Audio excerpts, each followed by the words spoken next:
Hey, what's up guys? Today I'm gonna show you how to make a life-changing creamy habanero sauce.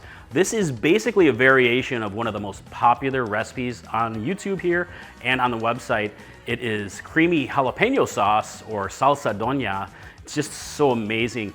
The point of this is to show you how you can make it with other chilies like habaneros, but it's really more about the technique that is gonna change your life completely. So let me show you how to make it. All right, creamy habanero sauce, my friends. You are seriously going to love this recipe, I guarantee. So for this variation, I got a pan set up here to a medium-low heat. Okay, we're gonna start with a half a cup of neutral oil. I'm using avocado oil for this. You can use something like olive oil, but olive oil has a stronger flavor and that would affect the final dish, but it's actually good with olive oil. My original recipe calls for 12 ounces of chilies. It's easier with jalapenos. Here with habaneros, that's a lot of habaneros. A habanero actually would take, it's like 2 to 4 habaneros per ounce. That's anywhere from like 24 to 48 habaneros. It's about 2 to 2.5 cups of chopped peppers, roughly chopped, maybe a little bit more. I mean, that is a lot, but to prove that you can also make this with any chilies, I'm actually using a mix of habanero, some datil chilies that I grew this year, and scotch bonnets, all that I grew in my garden, and they went insane. So this is a great way to use up your chilies. So I'm gonna add these to the pan, and I have a small onion, white onion chopped. You can use yellow onion, or white onion, or red onion, and some smashed garlic. I like a lot of garlic, so I have 5 good-sized cloves smashed here. And give this a little stir here, and don't forget a little bit of salt. So I'm gonna let this simmer for probably a good 15 minutes or maybe longer, really just to soften everything up. You can, if you want to, like get more of a sear on this, but this is just to kind of show there's different ways to make this. This is gonna soften up nicely in the oil. All right, I'm gonna cover this to let it simmer, cook a little bit faster, but one note is when you're cooking with hot chilies, there could be a lot of fumes in the room that make you cough, or it's an irritant. It's probably a good idea to open a window or turn on a fan, have a fan going if it bothers you, and it could if it's very hot chilies. So this recipe is really about technique. The whole point of it is really just cooking down the chilies and the other ingredients to soften them up so that you can puree them. The original recipe, like the way I learned how to make Salsa Doña, was simmering the chilies and the ingredients in water till they soften. Great way to do it. But again, you can simmer it in the oil that you're gonna be using later to just puree. You could roast these chilies in the oven. You can grill them. It really doesn't matter how you cook them as long as they're nice, softened up, and cooked through. All right, my friends, these are nicely softened up. You want them to be as soft as they can be so they'll puree nicely. Again, watch the fumes. Poor Patty, poor Patty. All right, I'm gonna go ahead and grab my blender.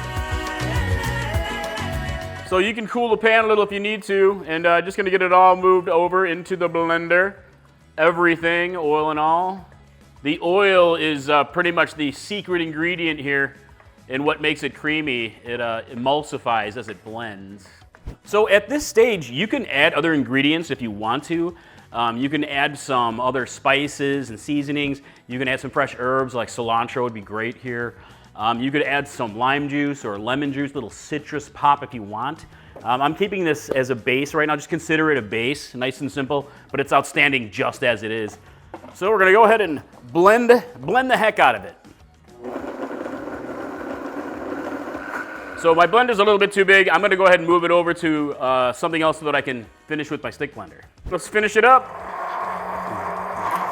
All right, look at this, my friends. Look at how thick and creamy this is. And right here you can see how much we made. It's about 1.5 cups, maybe a little bit more. I'm not gonna waste any of this good stuff. But yeah, for sure, look at this. Come check it out.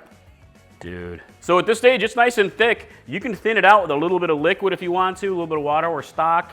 I'm gonna add a little bit more oil, so maybe 1.5 tablespoons or so, and I'm gonna keep processing. Thin it out a little bit.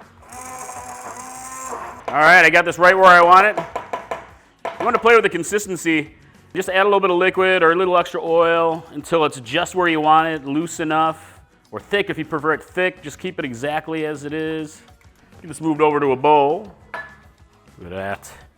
Dude, it's so thick, but not too much. Seriously, take a look. Hey guys, a really quick note about the heat. This could actually be a pretty hot sauce or salsa for some people. If you want to dial back on the heat, you can swap out half of the habaneros for a sweet pepper like a yellow bell or an orange bell pepper. The recipe will come out the exact same, the same creaminess and the same body, but it'll be a lot less heat, a lot more palatable really for people who can't tolerate that extra hot stuff. So let's talk about serving. This is a fantastic table salsa. You can serve it just as it is in a bowl with some chips and dip it in, boom, it's just awesome.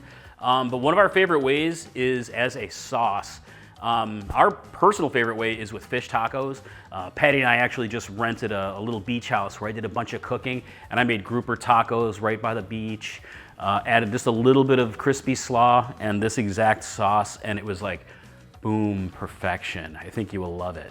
Let's talk about storage. So store your creamy habanero sauce in the refrigerator in a sealed container, or it's actually great in like a squeeze bottle that you can seal.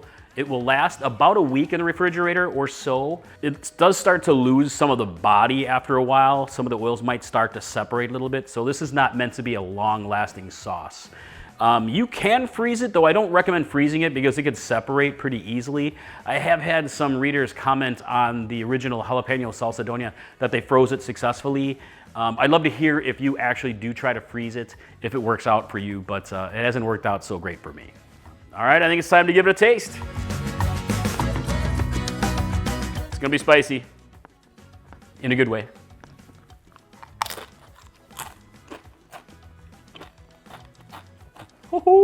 Oh yeah, dude. See, that was a good level of heat for me. Blooming in the back.